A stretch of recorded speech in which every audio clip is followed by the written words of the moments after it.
Candace, all you do is criticize. You never offer any solutions to our community. Challenge accepted. My name is Candace Owens, and you are watching my new vlog series, The Declaration. You know that expression, if it ain't broke, don't fix it? Okay, well the inverse to that expression is that if it is broke, we should fix it. And do you want to know what's broke? Voting for Democrats every 4 years results in buyer's remorse every 4 years later. Why don't we try something different, guys? Because everything else is racist. Right. So here's how fear politics work. My name is Ashley Evans, and I want the black vote. All I have to do is sprinkle the word racist on anything that is opposed to my agenda. Ready? Donald Trump? Racist. Republicans? Racist. Leaving the Paris Agreement? Racist. Hillary Clinton? Not racist, which is why I'm with her. The Democrats have figured out that fear absolutely dominates black people politically to the point of socioeconomic paralysis. Racism has pretty much become our boogeyman. Man, if you fell for this video, I am sorry for you. You are gullible. Man, I'm gonna have to lip-splain this for you. So let's take this point by point. First of all, it was not just liberals who acknowledged that Donald Trump was racist. I'm not gonna take the time to show you a whole ton of examples, but here's one who was not a liberal. Claiming a person can't do the job because of their race is sort of like the textbook definition of a racist comment. Absolutely unacceptable. Racists do find a home within the Republican Party. Did you notice that it wasn't Democrats who were getting endorsements from KKK grand wizards and neo-Nazis and... Hail Trump! Hail our people! Hail victory! Sometimes people are sitting at home watching TV and the news anchor says something they don't like, so they write in an email and let them know how they feel. That happens from time to... I don't know, man. And when it was, despite what CNN may tell you, the Democrats were at the helm of it. That is true. But you have to catch up with 156 years of history. So the American Civil War ended in 1865. We started the Reconstruction era in 1863. During the Reconstruction period, the southern states were occupied by federal troops from the north. One of the things that they did was write new state constitutions. The Anglo-Southerners hated being occupied by the Northerners. They called them carpetbaggers. The Reconstruction era ended and the South went into an era of Jim Crow law. This was a terrible time to be a black person in the Southern United States of America. It would be 84 years from the end of the Reconstruction era until black people finally became full citizens in the United States. She's right. The Democrats were the party of the KKK. In my home state of Texas, between 1922 and 1924, the city and county of Dallas, every elected seat was occupied by a Klan member. In 1922, they sent a Klan member to the United States Senate, Grand Wizard. So, yes, it used to be the Democrats, but you have to account for the fact that the parties realigned. The reason why that happened was because of the passage of the Civil Rights Act of 1964. And if you don't believe me, let's look at some general election voting trends from adjacent years. 1960. Now the Civil Rights Act was passed. Turning point in history. It's almost a mirror flip. Let's look at 1968. That's when Nixon won. The South went George f***ing Wallace. And who's George Wallace? Segregation now, segregation tomorrow, and segregation forever. 2008, 2012. I know you remember 2016. Personally, when I hear the word racism nowadays, I assume it's just something that the Democrats don't want me to see, and so I intentionally go pursue it.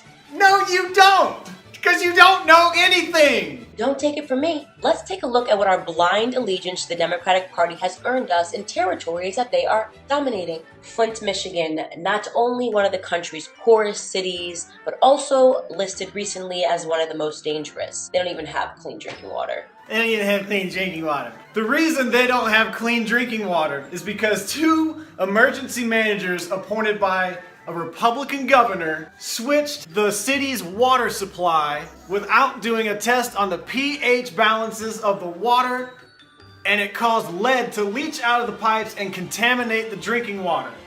People in the state government resigned, some of them went to jail.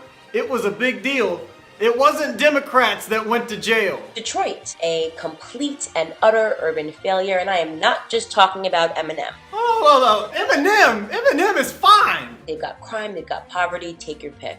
Yeah, Detroit declined due to the rapid occurrence of what is known as white flight, as black people moved into cities and white people moved into the suburbs. There was racial tension, there were riots, more white flight. The factory jobs moved out of the cities and went to the suburbs where the white people were, which left the inner cities to the black people who were poor. They didn't have adequate tax bases. City functions fell apart. The rise of the Asian auto industry. You could read some economists' opinions on the decline of Detroit.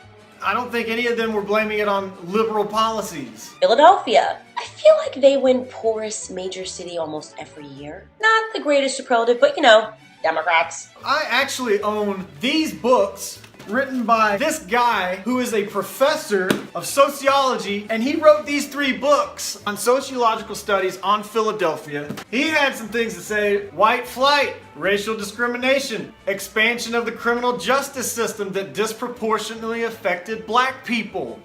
White flight. Of course, we can't talk about poverty and crime-ridden cities without bringing up Chicago, another Democratic stronghold where 75% of those murdered are black and 71% of the murderers are also black. But we're not supposed to care about that, right? Conservatives are always bringing up Chicago, but Chicago is number 25. Here's a scholarly article on segregation, white flight, block busting. Blue cities that have a Democratic stronghold are absolute disasters, and we can no longer afford to ignore the facts. And here's a list of blue cities that Forbes disagrees with you about. Even the blue Connecticut, my home state, is headed down a bad path. That was incredibly descriptive.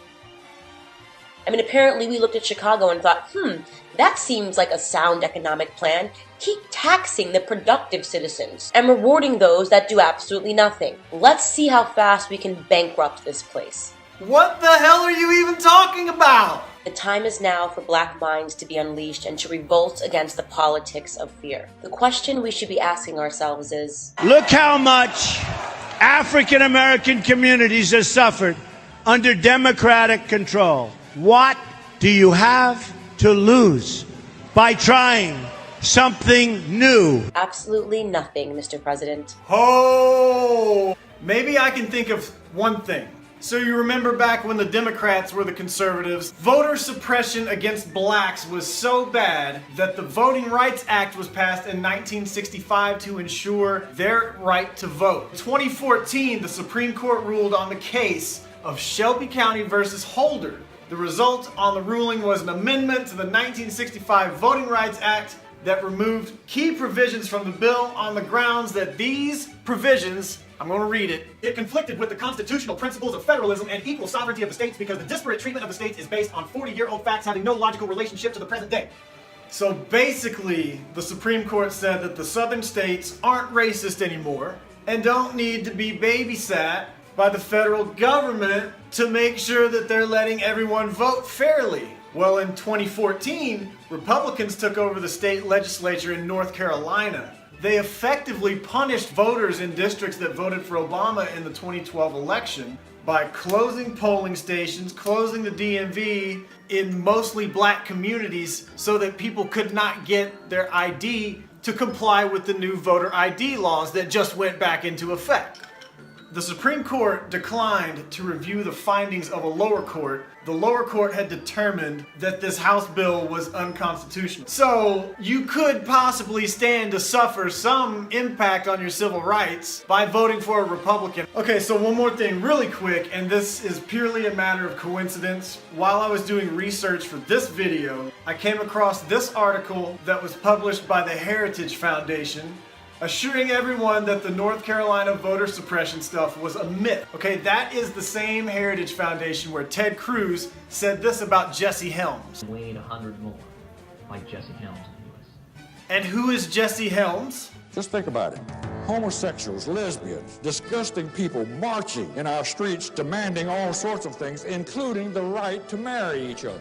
Had nothing nice to say about liberals or black people, gay black liberals. Critics said he built his election campaigns around fear, as in this ad against opponent Harvey Gantt. You needed that job, and you were the best qualified. But they had to give it to a minority because of a racial quota. So what is this turning point? Well, if you Google it, you'll find a few results. It's a 501c3 founded by this guy. Supposedly he got rejected from West Point because of affirmative action. I looked everywhere for a quote of him saying this. I couldn't find it. I looked for it. It's still kind of funny. He's the brains behind this turning point who brought you Miss Candace, her historical and socioeconomic brilliance. Now it takes me quite a bit of time to do all this and put all these visual aids. I know some people need visual aids. Usually I write books on Facebook, but I made a video. You don't have to work so hard. It takes some time to do this stuff. Now I don't have time to make a video for every single piece of trash video that comes across my Facebook feed. But what you can do when you see stuff like this, do a little bit of research. Know your American history. Also, there are some incredibly impressionable people out there, so be careful what you share. One more thing, if you live in Texas Congressional District 31, I want you to vote for Kent Lester in the primaries on March 6th. Alabama!